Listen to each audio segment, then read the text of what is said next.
As you guys know, YouTube has a habit of restricting my videos, and sometimes it's not even YouTube's fault. It's the brands that run ads on YouTube. They don't want their ads next to quote-unquote controversial videos. So they tell YouTube to restrict controversial videos like mine that cover geopolitics. That means sometimes I have to forego covering certain news topics because I know YouTube will restrict that video.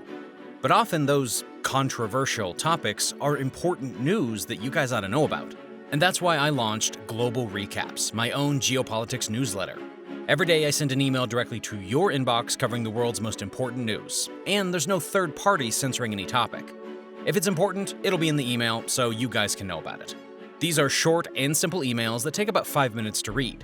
News topics covered in the emails are unbiased, uncensored, and completely free. So sign up now by going to globalrecaps.com or using the link in the description and become more knowledgeable about the world you live in.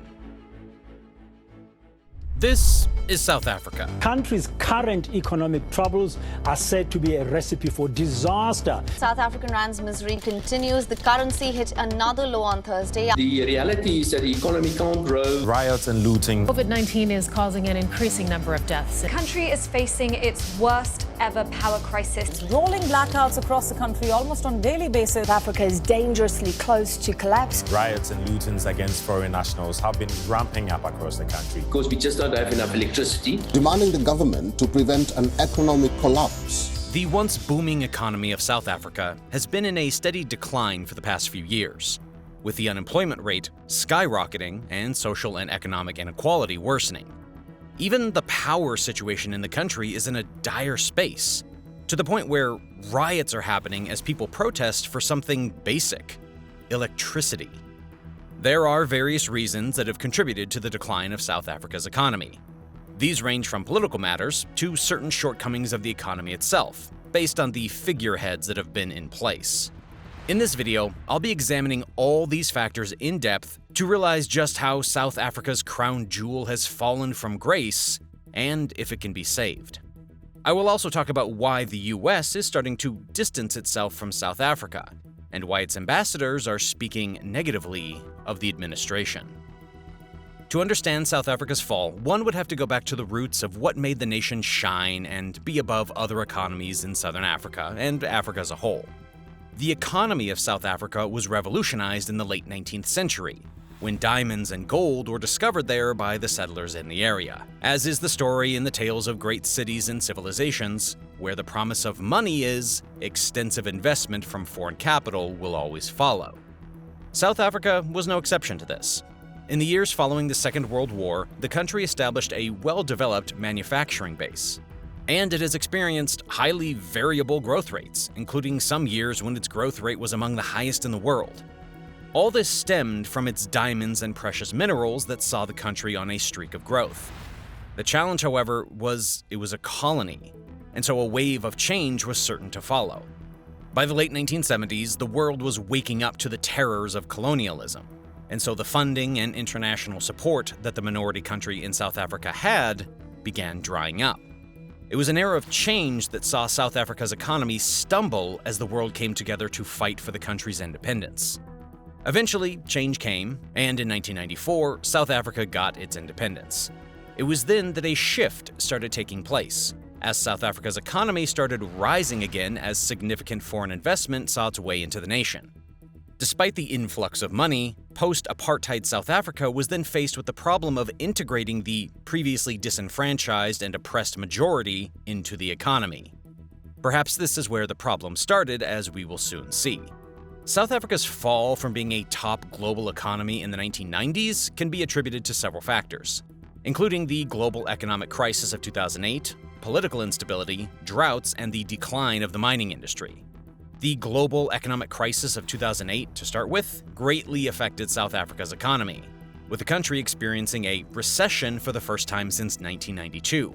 The crisis led to a decrease in demand for exports, which, coupled with a decrease in foreign investment, slowed the country's economic growth. To add to that, several droughts that hit the country in 2015 and 2016 had a significant impact on South Africa's economy. The droughts threatened the country's agricultural sector, which is a crucial pillar of the economy, causing quite a problem for the South African country. But putting these disasters aside, one of the major reasons for South Africa's decline is the role that South Africa's politics have played in the running of the nation. Running a majority government after a period of oppression and subjugation is never an easy task, but the management by those in power has been somewhat of a horror show. You see, the policies of successive governments have limited economic growth, discouraged investment, and undermined the country's potential.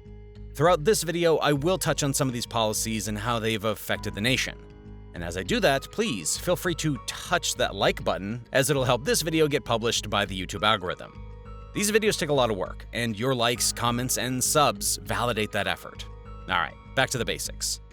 What has worsened the situation over the years is that the destabilizing effects of the country's politics have hurt its economic growth, with investors wary of investing in the country due to fears of political uncertainty and unstable government practices.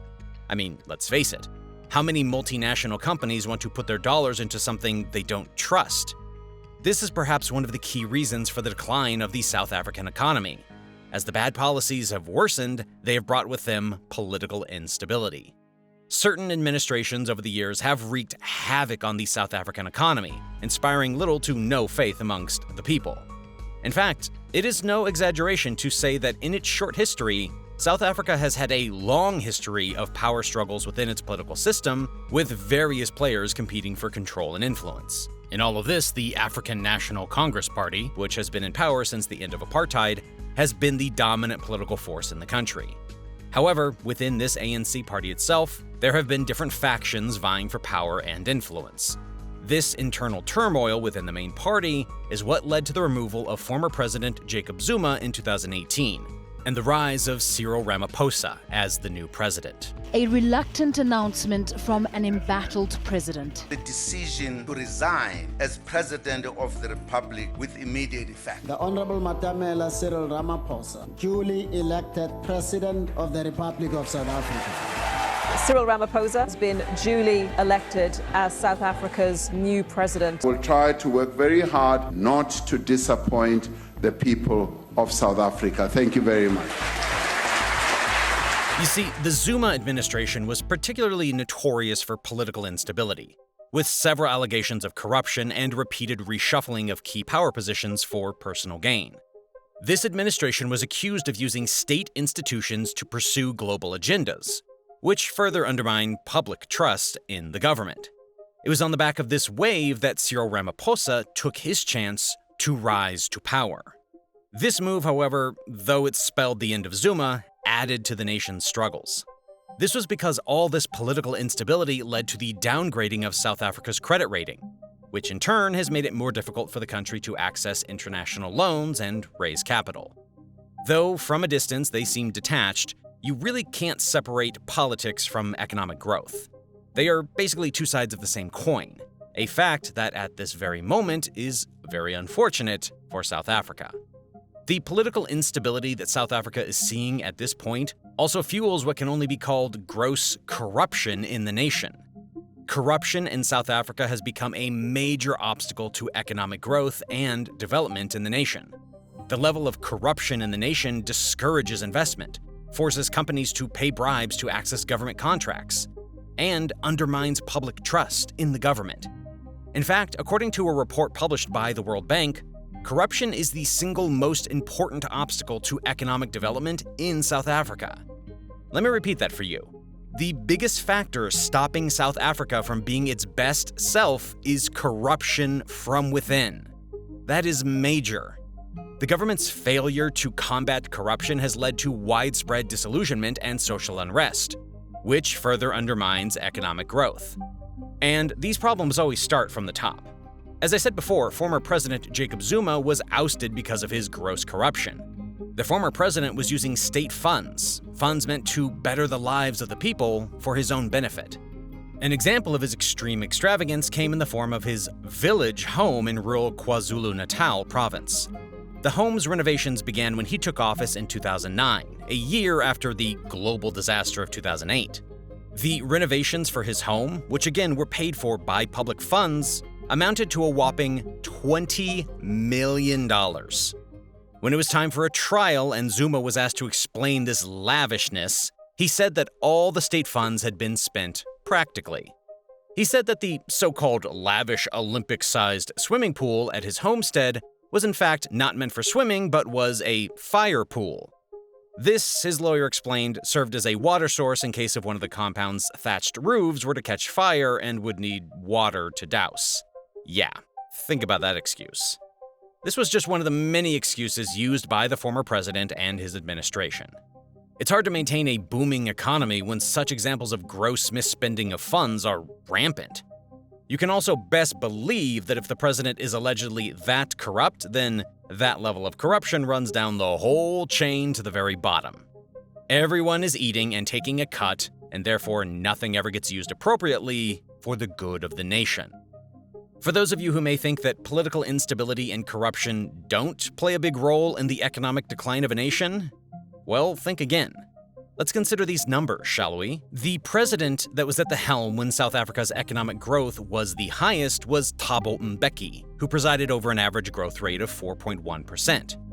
This GDP growth is quite substantial, and it was a bright time for the nation. In contrast, under Jacob Zuma, South Africa saw an average GDP growth of 1.7%. Comparing 4.1% and 1.7%, we see that the difference is quite substantial. Of course, it's not as simple as corruption versus no corruption, but it is a very indicative factor. The fact of the matter is that the state of South Africa's economy has been struggling for several years, with indicators such as GDP growth, inflation, and unemployment rates painting a bleak picture. According to the World Bank, the country's GDP growth has been below 2% since 2014, while inflation has been hovering around 6 to 7%. All this pressure trickles down to the consumer, as we saw this year in January, as the food and non-alcoholic beverages inflation rate was recorded at 13.4%. The last time this reading was so high was in April of 2009 at 13.6%, a year after a global recession. 13.6% is viciously high, as it begins to put basic food beyond the reach of many people. Additionally, the category of bread and cereals recorded the biggest increase of any product group at 21.8%, while meat inflation rose from 9.7% in December of 2022 to 11.2% in January of this year. When prices inflate this much while people's disposable income lessens, well, it creates a hungry population, as is evidenced by this. 1 in every 10 South Africans actually goes hungry every day. That is a staggering number. All this is both a result of the economic situation and an accelerant of the economic decline itself. This all adds to the potential for civil unrest, something South Africa is all too familiar with. In July of 2021, this happened.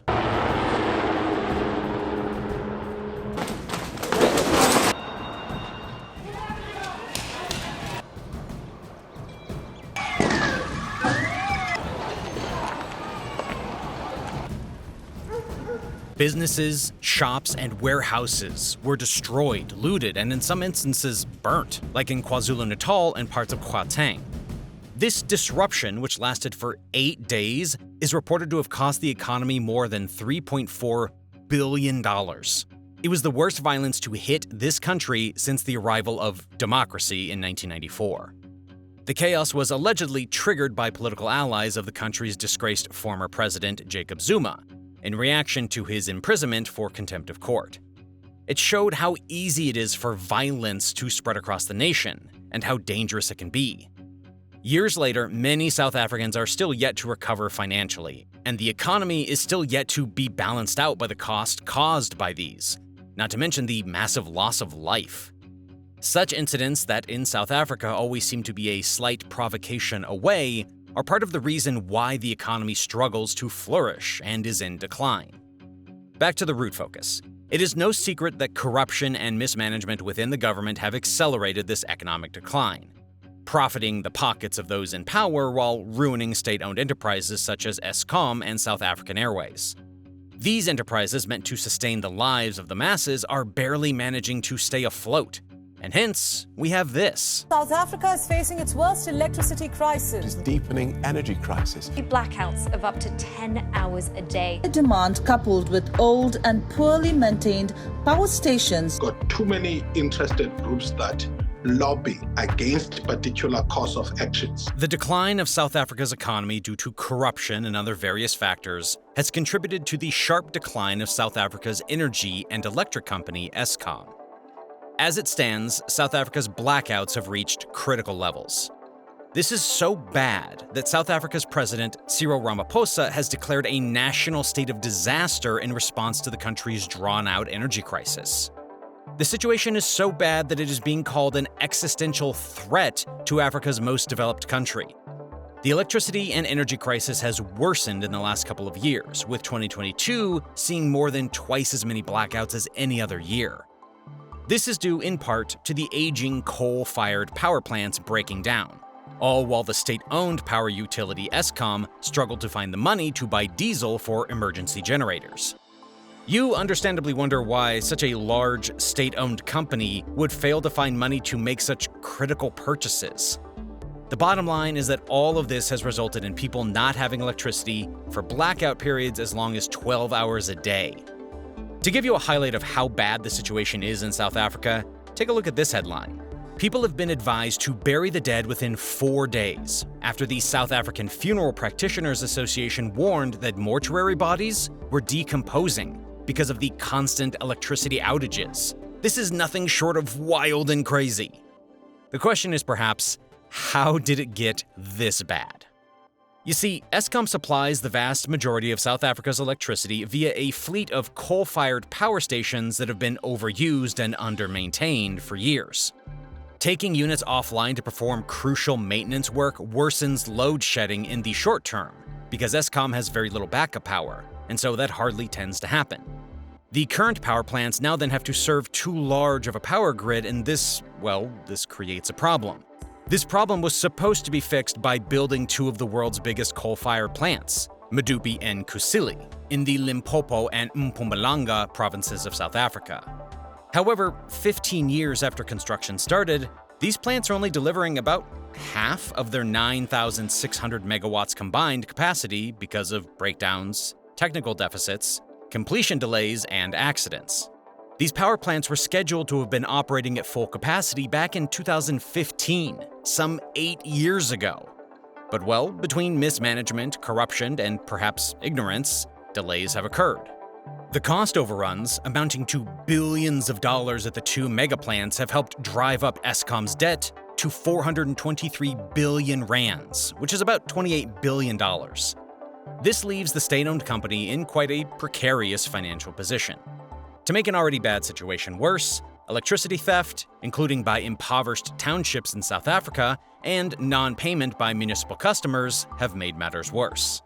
It's no wonder why Eskom has been losing money for years and relies on government bailouts to remain solvent.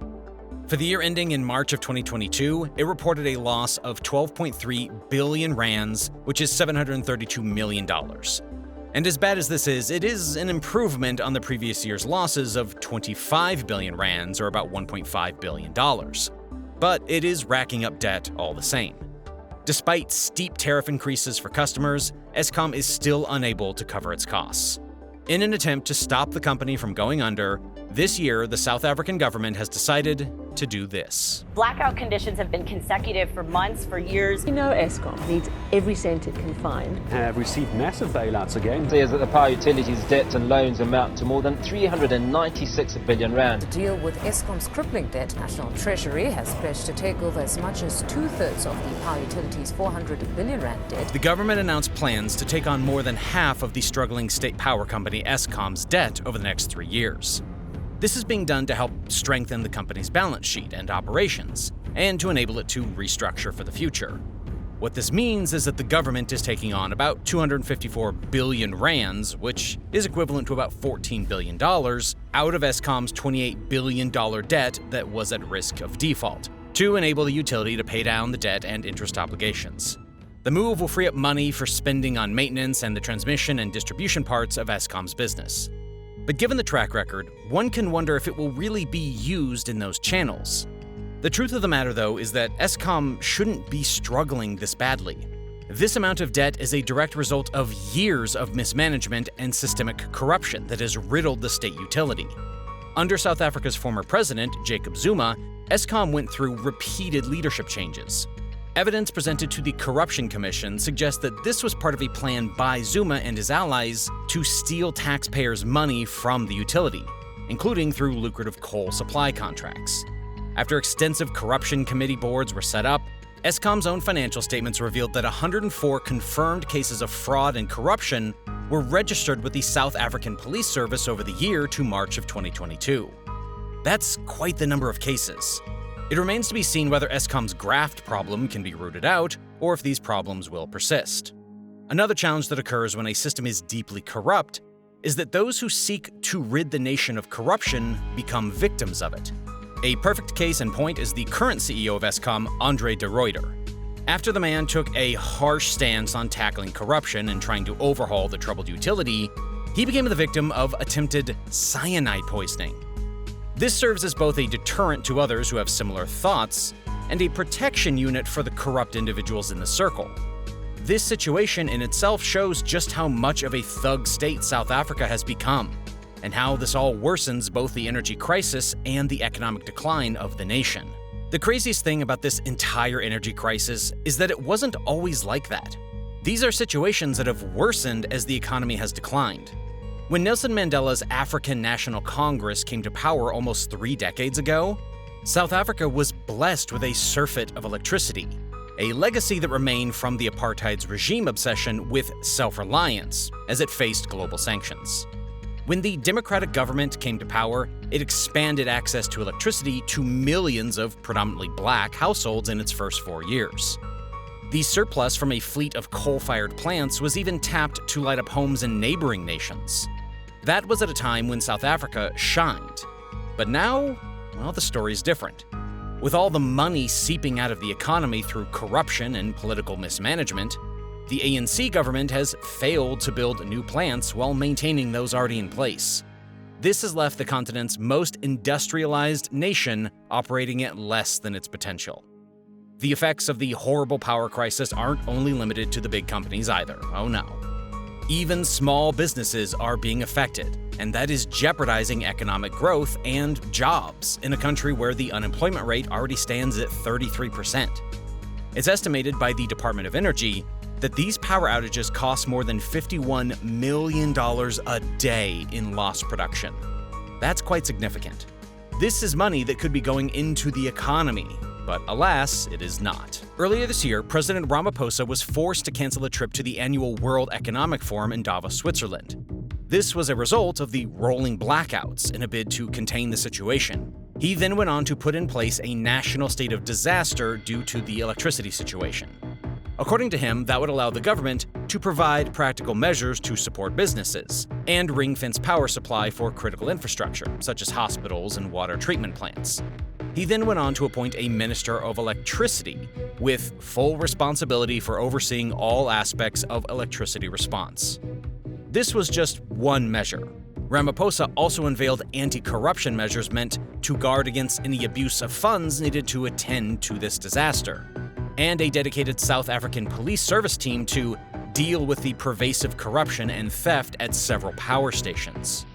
A wide-ranging commission of inquiry led by Judge Raymond Zondo into corruption and fraud in the public sector in South Africa concluded that members of Eskom's former board should face criminal prosecution due to management failures and a culture of corrupt practices. How this will ultimately go down, we are yet to see. Let's move back to talking about factors contributing to the decline of the South African economy now. Closely linked to what we've been discussing, another factor that has contributed to the decline of South Africa's economy is poor policy decisions. Headlines like this one are rampant due to the consensus that government policies have been horrible. The government's policy decisions have often been inconsistent and poorly implemented, leading to economic uncertainty and volatility. The government has pursued several policies that have undermined economic growth, such as the nationalization of key industries like the Eskom situation we just discussed, strict labor regulations, and the expropriation of land without compensation. These policies can be seen in the decline of the mining industry, which was once the backbone of the South African economy. The government's policies have led to mine closures, retrenchments, and job losses. When it comes to mining, what has been historically known as a thriving South African industry, is showing decreases in both production and employment levels. In the last 16 years, employment numbers have fallen by 41%, and production has dropped by 67%. Such government policies that have brought this about have discouraged investment and made it more difficult for businesses to operate efficiently and effectively. Another factor that has made it hard for businesses to operate in South Africa is the very high levels of crime. South Africa has become synonymous with crime the world over, with the nation being ranked first in the crime index among African countries, with a score of 75.4 index points. That's quite the feat, and not in a pleasant way. Globally, there is a consensus that South Africa is just horrible because of its crime levels. The thing about crime is that it reduces foreign direct investment, increases the cost of doing business, and discourages tourism. In addition, crime undermines social cohesion and reduces public trust in the government. That is because the government's failure to effectively combat crime has eroded public confidence in its ability to maintain law and order. Crime rates have also contributed to the brain drain of skilled workers, who seek better safety and security abroad. In all honesty, who can blame them? Consider these stats for a minute. Between January and March of 2023, Cell says 6,289 people lost their lives due to violent acts involving firearms, knives, sharp and blunt instruments, stones, and even bare hands. As per the crime stats, this is a 3.4% increase when compared to the same period last year. This means one thing: crime is only getting worse. Most of these happened in KwaZulu-Natal, Western Cape, and Gauteng. And while on the topic of crime, xenophobia comes to mind. Tanzania for Tanzania! Changed or chanted, foreigners must go back to where they came from. Monitor has recorded over 200 xenophobic attacks and related incidents over the last 8 years. It said the attacks were mainly fueled by the sentiment that foreign migrants are to be blamed for crime and unemployment. South Africa has a sickening history of xenophobia. In recent years, South African violence has involved direct attacks on African nationals, and it's been a sad sight. These xenophobic attacks have involved the looting of local shops, as well as clashes between police and rioters in central business areas. While the drivers of the latest violence continue to be debated domestically, incidents of looting, arson, and assault have been reported across Gauteng. Now, African states are calling on the South African government to take a stronger stance on returning calm to the streets. This is amid a worsening crisis that has already had implications for businesses locally and abroad, with the violence triggering retaliatory protests in Nigeria, Zambia, and elsewhere. As a foreign national, in light of this, would you want to live there, let alone invest in businesses there? These crimes and xenophobic attacks add to the reasons why South Africa's economy has been in a steep decline. Adding on to the factors that are bringing South Africa's economy down, we have social and economic inequality. That really ties in with the crime points that we were talking about. You see, South Africa has one of the highest levels of income inequality in the world, with the wealthiest 10% of the population earning more than 50% of the country's income. The government's failure to address this problem has led to social unrest and political instability. In addition, inequality limits economic growth. It limits access to education, training, and opportunities. Almost 3 decades after the end of apartheid, race remains a key driver of high inequality in South Africa, due to its impact on education and the labor market. When race is considered as a factor in income disparities, it contributes to income inequality that amounts to 41%, while the contribution of education is reduced to 30%. That's just how the legacy of colonialism and apartheid, rooted in racial and spatial segregation, continues to reinforce inequality in South Africa to this day. In fact, South Africa is the most unequal country in the world, with race playing a determining factor in a society where 10% of the population owns more than 80% of the wealth. The problems that emanate from such a situation, problems like social unrest, are not good problems to have when you're trying to build an economic hub. This is all part of the reason why South Africa's economy is in trouble right now. In addition to the country's own internal issues that have led to the decline of the economy, some issues have been beyond the country's control, but have still accelerated the economic decline of the nation nonetheless. Among these, we have the chief culprit, the COVID pandemic. South Africa's economy became more depressed during the pandemic, mainly because production in most sectors came to a halt. This was due to hard lockdowns imposed in an effort to curb the spread of the virus. In the process, various businesses shut down temporarily, with others closing down permanently. This resulted in job losses for millions of South Africans. More accurately, 3 million jobs.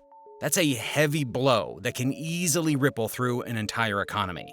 Another catastrophe that has hit South Africa's economy has been the devastating floods. The recent heavy rains and eventual floods in Durban and parts of the Eastern Cape have caused major infrastructural damage. It also brought production to a halt in some sectors, and even forced some businesses to just shut down. Many of the businesses affected were in the process of rebuilding after being destroyed during the July 2021 unrest. The closing of shops and businesses automatically translated into job losses, further worsening the unemployment rate. And a very big honorable mention needs to go to the ongoing war between Russia and Ukraine. I feel like this doesn't really need an explanation, but just so we're all on the same page, Russia and Ukraine are both big players in the global food market. They are large producers of barley, maize, sunflower oil, and wheat. Ever since the war started, there has been a slow growth in the global economy.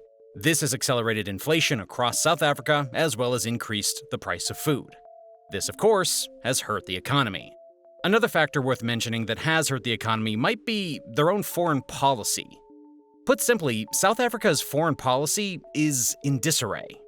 Failing to condemn Vladimir Putin's invasion of Ukraine and hosting naval exercises with Russia angered key trading partners, including the US and the European Union.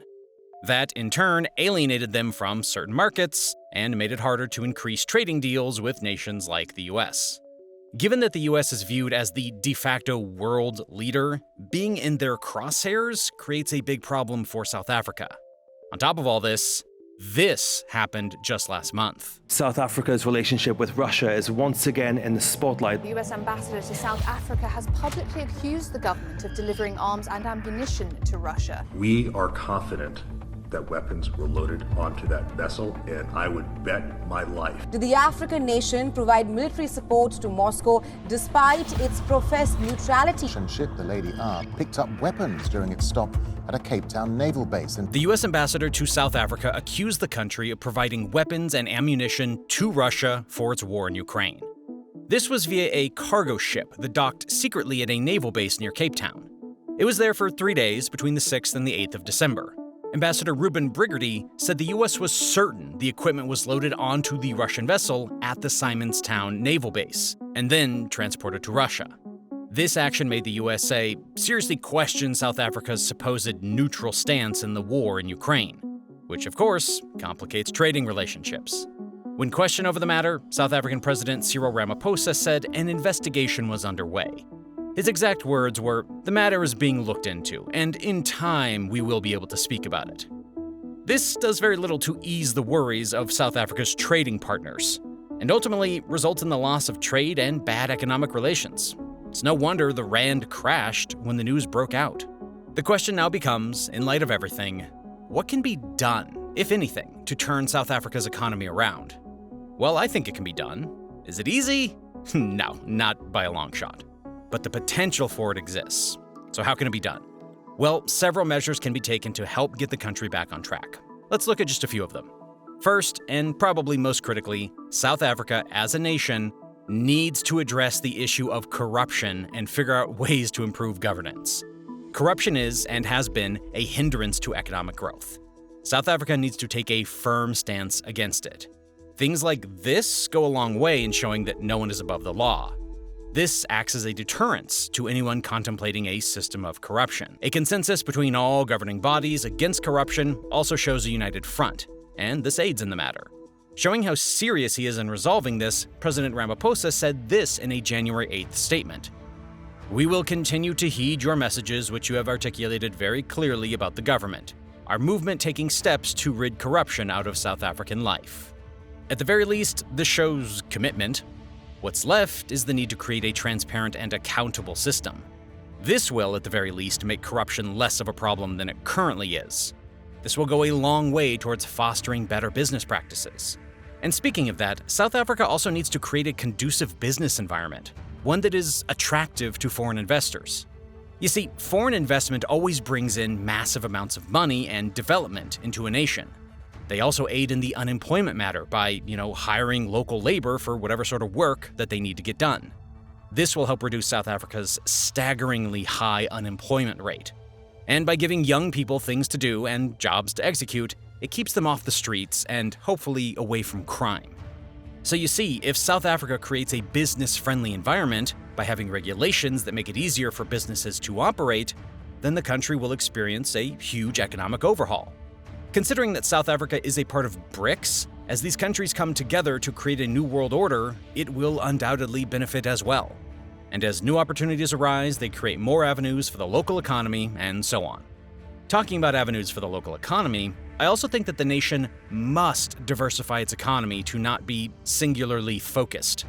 For the longest time, South Africa benefited greatly from its mining and mineral endeavors, greatly leveraging the country's position on the global stage. However, as a myriad of problems pile upon the nation's mining sector, you can start to see the benefits of having a diversified economy. South Africa should look and focus on other sectors like agriculture, manufacturing, and technology.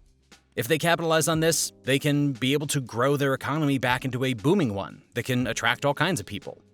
To compound the point of attracting people, the South African government needs to become serious about rebuilding investor confidence. This goes for both foreign investors and local. As I mentioned earlier, South Africa is well known for its crime. The government needs to address this to assure investors that the country is a safe place to invest in. The ANC and other political parties should also strive to make sure that there is political stability within the nation, as this will help to build confidence. These are some of the measures that the government can take to restore South Africa to its former glory, and potentially to even greater heights. So, what have I been saying today? Basically, South Africa's declining economy is a cause of concern for the country's citizens and the international community. The fall of South Africa's economy from being a top global economy in the 1990s to its current state has been caused by various factors. These include political instability, corruption, and the high cost of doing business. The country's fall from its position of economic dominion needs urgent action. It needs to address its issues to get back on track to achieving economic growth. South Africa needs to address political instability, improve governance and governing institutions, create a conducive business environment, address the high unemployment rate, diversify its economy, and rebuild investor confidence. These measures will go a long way in turning the country's economy around and restoring its status as the giant of Africa.